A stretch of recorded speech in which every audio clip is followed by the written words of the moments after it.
perbuatan dosa yang pernah kita lakukan.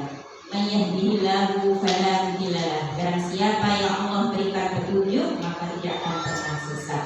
Wa may yudlilhu fala hadiyalah. Dan barang siapa yang Allah sesatkan, maka tidak akan pernah mendapatkan petunjuk. Yang terhormat Ibu Sunati MPD selaku Ketua Majelis Tabligh dan Kekajian Pimpinan Cabang Aisyah Bantul. Yang terhormat Ibu Sesepuh kita Ibu Wiwi Sariningsih, Ibu Wiwi Agustina, Ibu Wiwi Agustina sesepuh kita, Ibu Wiwi Agustina yang terhormat, dan yang saya hormati ibu-ibu pimpinan ranting Aisyah se-Kapanewon Bantul. Ibu-ibu semua, hari ini sami sehat ya ibu-ibu ya? Sehat ya, alhamdulillah. Pertama-tama marilah kita panjatkan puja dan puji syukur kita kehadirat Allah Subhanahu wa taala yang telah memberikan kita kenikmatan, nikmat iman, nikmat aman. Karena dengan nikmat-nikmat yang Allah berikan kepada kita, kita semua bisa duduk di sini dalam keadaan sehat walafiat. Salawat serta salam semoga selalu dilantunkan kepada junjungan Nabi besar kita Nabi Muhammad Sallallahu Alaihi Wasallam, Nabi akhir zaman, Nabi yang telah menunjukkan kepada kita dari jalan kegelapan menuju jalan yang terang benderang, yakni Adilul Islam. Ibu-ibu yang dirahmati Allah, hari ini kita hidup di zaman modern, di mana ilmu itu begitu mudah sekali untuk diakses. Ceramah ada di YouTube, kajian ada di TikTok dan sebagainya. Kemudian kitab-kitab yang selama ini belum kita miliki, yang selama ini belum pernah kita lihat, itu bisa kita unduh melalui aplikasi yang ada di Android. Dan itu dengan hitungan detik sudah kita dapatkan. Tapi ibu, pertanyaannya sekarang adalah, mengapa banyak sekali orang-orang yang berilmu saat ini, tapi adab itu masih krisis di hadapan kita? Mengapa banyak sekali orang-orang yang pandai memperdebatkan ilmu tanpa mengedepankan adabnya? Nah, disinilah saatnya kita untuk kembali ke satu hal yang sering kita lupakan, yaitu tentang adab. Ibu-ibu yang berbahagia, sebagai pemimpin dalam sebuah organisasi, kita bukan hanya menyampaikan ilmu, tapi juga menjadi contoh hidup dari ilmu itu sendiri. Apa yang kita lakukan, cara kita berbicara, cara kita menyelesaikan perbedaan dalam sebuah majelis, semua itu sedang dilihat, ditiru, dan diikuti. Nah, disinilah beratnya amanah kepemimpinan. Bukan hanya benar dalam isi dakwah, tapi juga benar dalam sikap dan adab. Karena kepemimpinan dalam dakwah bukan soal siapa yang paling banyak bicara, tapi siapa yang paling mampu menjaga adab dan akhlaknya. Rasulullah Shallallahu Alaihi Wasallam adalah teladan terbaik. Beliau adalah pemimpin yang paling berilmu, paling lembut, paling sabar, dan paling beradab. Beliau tidak hanya mengajarkan dengan kata-kata, tetapi juga dengan keteladanan. Nah, jika kita ingin memperkuat jiwa kepemimpinan kita, maka ilmu dan adab harus terus diperbaiki.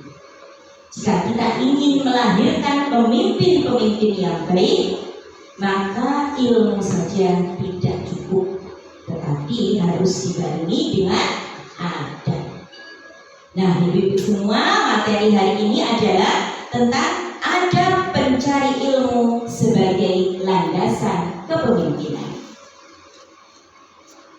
Yang pertama, mohon izin ibu, saya berdiri ya bu. Tadi sih kelelep nih.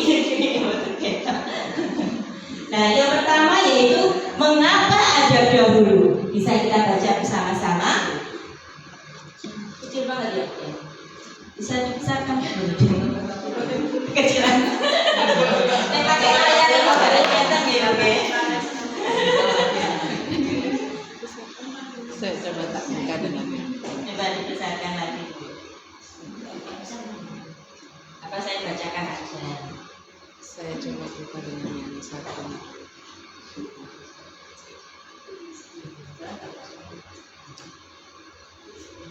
Terima kasih. Terima kasih. Ya, baik ibu-ibu sekalian, yang pertama, mengapa adab dahulu? Nah, kita bisa baca bersama-sama. Para ulama terdahulu selalu mengajarkan kepada anak-anak mereka mempelajari adab terlebih dahulu sebelum mereka menuntut ilmu. Adab dan akhlak yang baik adalah bagian dari amal soleh yang dapat menambah keimanan dan memiliki bobot yang berat dalam timbangan. Rasulullah telah menerangkan tentang Islam dan di dalamnya terdapat ajaran tentang adab. Bahkan adab buang air pun ada adabnya. Gimana? Nah, itu adalah ajaran dari Rasulullah. Kemudian para ulama terdahulu memang selalu mengajarkan kepada anak-anak mereka itu untuk selalu mempelajari adab. Mari kita dengarkan bersama pendapat para ulama. Yang pertama yaitu Imam Malik. Imam Malik berkata, pelajarilah adab sebelum mempelajari ilmu. Kemudian Imam Yusuf Al-Husain mengatakan, dengan adab engkau akan memahami ilmu. Imam Abdullah Ibnul Mubarak, adab itu 2/3 dari ilmu. Jadi menurut para ulama, mereka belajar adab itu selama 30 tahun, kemudian mempelajari ilmu 20 tahun. Nah, Allah Subhanahu wa Ta'ala sangat memuji Rasulullah dengan adabnya dan akhlaknya yang mulia yang diabadikan di dalam surat Al-Qalam ayat 4. A'udzubillahi minasyaitonirrajim. Wa innaka la'ala khuluqin 'adzim. Dan sesungguhnya engkau Muhammad benar-benar berbudi pekerti yang luhur. Kemudian sabda Rasulullah, ma syai'un anqala fi mizanil mu'mini yaumal qiyamati min khalqin hasan wa innallaha la yubghidul fahishal ladzi. Tidak ada sesuatu pun yang lebih berat dalam timbangan seseorang mukmin pada hari kiamat daripada akhlak yang baik. Dan sesungguhnya Allah sangat membenci orang yang suka berbicara keji dan kotor. Lanjut kemudian. Selanjutnya yaitu landasan ayat yang diterangkan oleh Allah di dalam Al-Quran seperti yang disampaikan oleh Ibu Ketua tadi di dalam surat Al-Mujadalah ayat 11. Kita baca lengkapnya. A'udzubillahi minasyaitonirrajim. Ya ayyuhalladzina amanu idza qila lakum tafassahu fil majalisi fafsahu yafsahillahu lakum. Wa idza qila amshuzu fanshuzu yarfa'illahu alladziina aamanu minkum walladziina utul 'ilma darajat wallahu bima ta'maluna khabir. Wahai orang-orang yang beriman, apabila dikatakan kepadamu berilah lapangan di dalam majlis-majlis, lapangkanlah, niscaya Allah akan memberi kelapangan untukmu. Apabila dikatakan berdirilah kamu, maka berdirilah.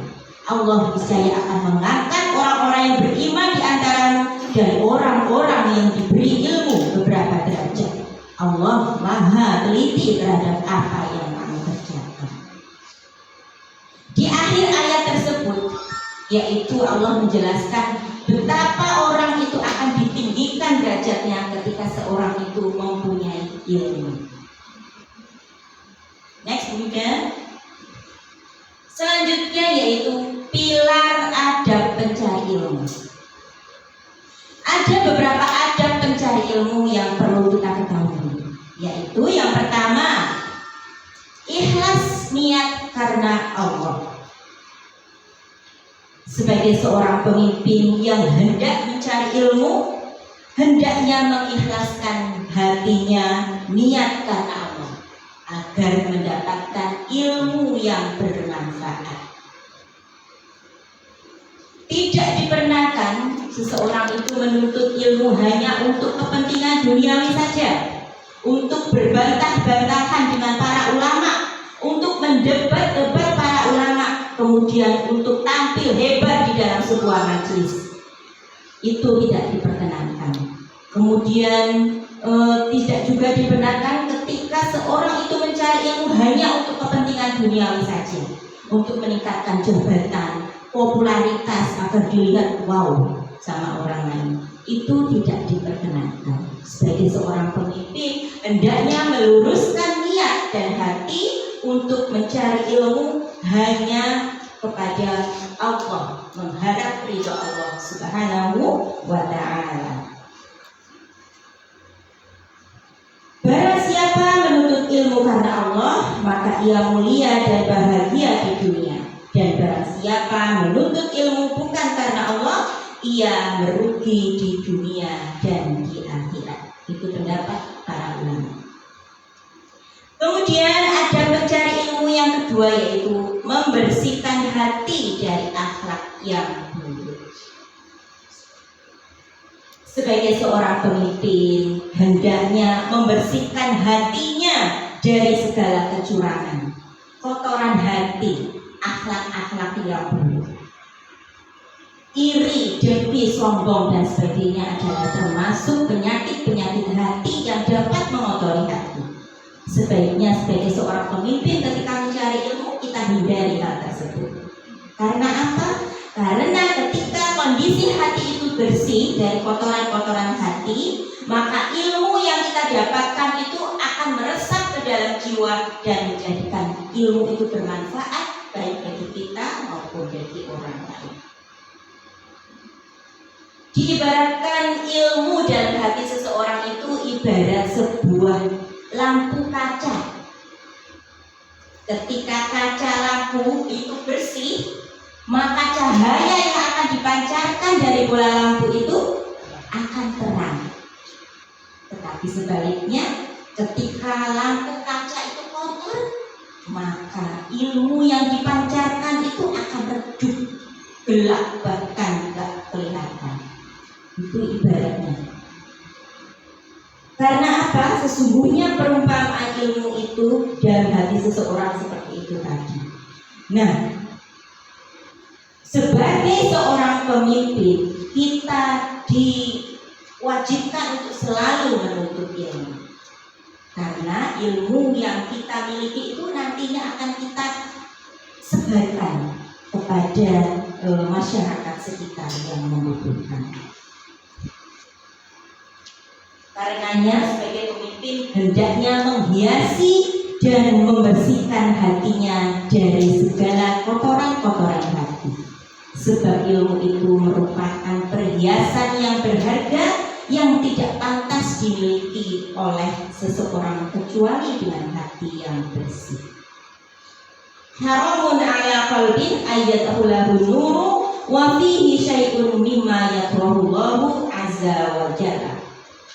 Haram atas cahaya ilmu untuk memasuki hati seseorang, sedang di dalam hati tersebut ada sesuatu yang dibenci oleh Allah Subhanahu wa ta'ala.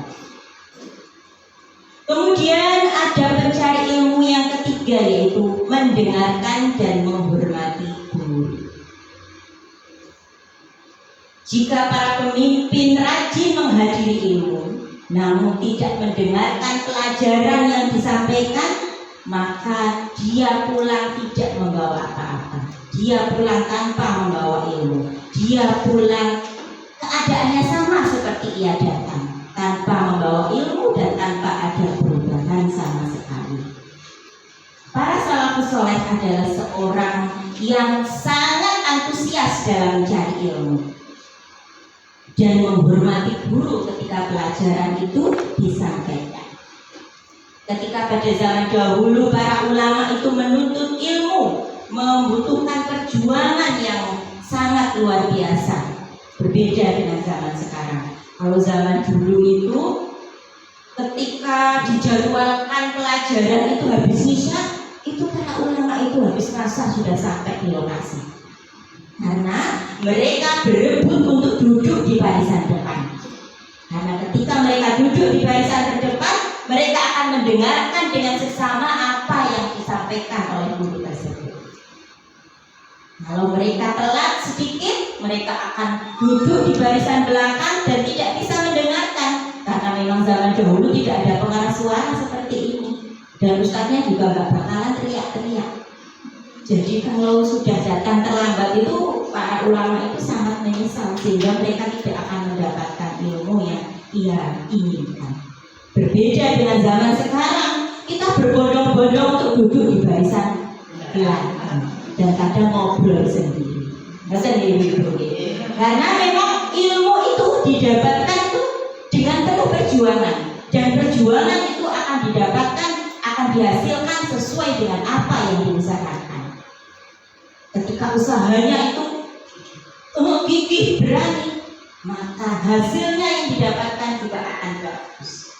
Contoh para ulama-ulama terdahulu itu seperti itu. Mereka sangat antusias terhadap ilmu, mencari ilmu sejauh apapun mereka lampaui. Panas kepanasan, hujan kehujanan. Berbeda dengan zaman sekarang. Dulu tidak ada mobil, tidak ada kendaraan yang dapat menaungi mereka. Pol-polannya yuk pakai kendaraan zaman dahulu unta yang terus mewah banget. Begitu. Itu adalah kisah zaman dahulu. Nah, kemudian ada pencari ilmu yang keempat, yaitu mengamalkan ilmu yang telah dipelajari. Sebagai pimpinan dan pencari ilmu, hendaknya bisa mengamalkan tuntunan dari ilmu tersebut, agar ilmu yang dimiliki menjadi berkah dan mendapatkan pahala dari Allah Subhanahu wa Ta'ala. Ibnu Mas'ud radhiyallahu anhu mengatakan, belajarlah kalian sampai 2 kali. Apabila kalian telah mengetahuinya, maka amalkanlah. Al-Fudail bin Iyad juga mengatakan, manusia harus belajar. Jika sudah mengetahui, maka mereka harus mengamalkannya. Itu adalah pilar adab pencari ilmu dan juga adab-adab seorang pencari ilmu. Selanjutnya, nah sekarang kita akan ke karakter. Setelah kita ditempa oleh adab-adab tadi, nah ini adalah karakter pemimpin dakwah hasil tempaan adab itu tadi. Kalau adab-adab yang sudah kita miliki, sudah kita amalkan, maka apa yang hasil yang kita peroleh dari seorang pemimpin dakwah hasil tempaan adab itu, yang pertama adalah sifat kita akan menjadi tawadhu, rendah hati. Semakin berilmu, semakin merunduk. Sebagai seorang pemimpin yang sedang mencari ilmu, haruslah rendah hati, baik kepada guru maupun sesama. Tidak merasa paling pintar, tidak malu bertanya, dan siap menerima kebenaran dari siapapun. Karena kesombongan adalah penghalang terbesar masuknya ilmu. Kemudian yang kedua yaitu sabar, tabah dalam proses belajar dan menghadapi objek dakwah. Ibu-ibu sekalian, yang namanya orang belajar, yang namanya orang mencari ilmu itu tentunya harus sabar. Sabar dalam sabar dalam menerima pelajaran.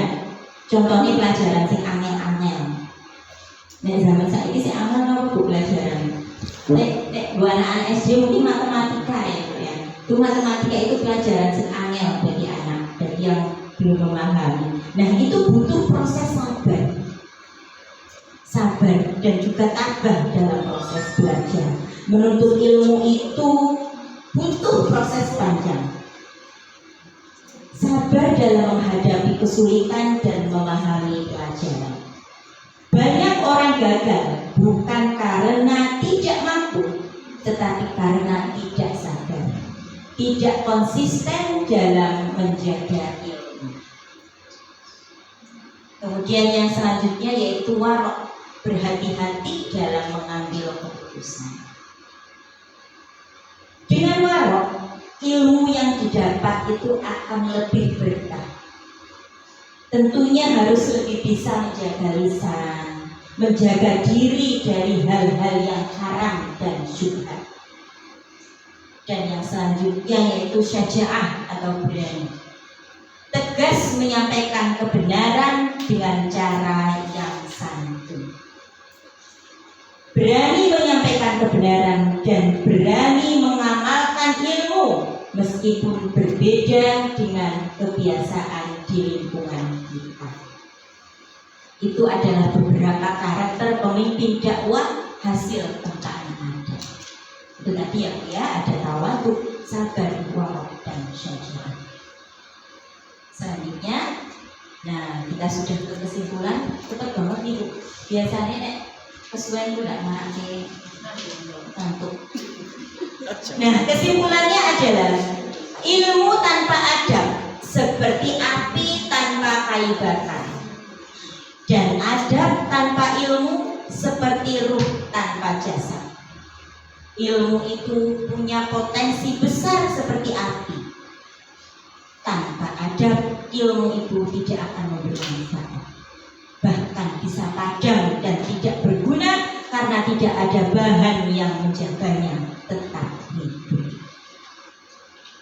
Itu dari kesimpulan yang tadi kita bicarakan. Tentunya banyak sekali ilmu-ilmu yang sudah kita dapatkan saat ini, mudah-mudahan bermanfaat. Selanjutnya Bu Lida. Habis. Oh habis. Oke. Ya. Terima kasih kayaknya Bu. Nah, setelah ada Terima kasih. kesimpulan, ada terima kasih. Nah, mari kita jadikan diri kita bukan hanya sebagai pencari ilmu, tapi juga penjaga adab. Bukan hanya sebagai penyampai dakwah, tapi juga teladan dalam kepemimpinan. Semoga Allah menjadikan kita pemimpin yang berilmu dan beradab, yang mampu membawa umat menuju kebaikan. Amin. Ya Rabbal Alamin. Itu ibu-ibu apa yang dapat saya sampaikan, mudah-mudahan bermanfaat, terutama bagi saya yang menyampaikan dan bagi ibu-ibu semua yang mendengarkan. Kurang lebihnya saya mohon maaf. Billahi taufiq wal hidayah. Nasrul minallah wa fathul qarib wa basyiril mu'minin. Wassalamualaikum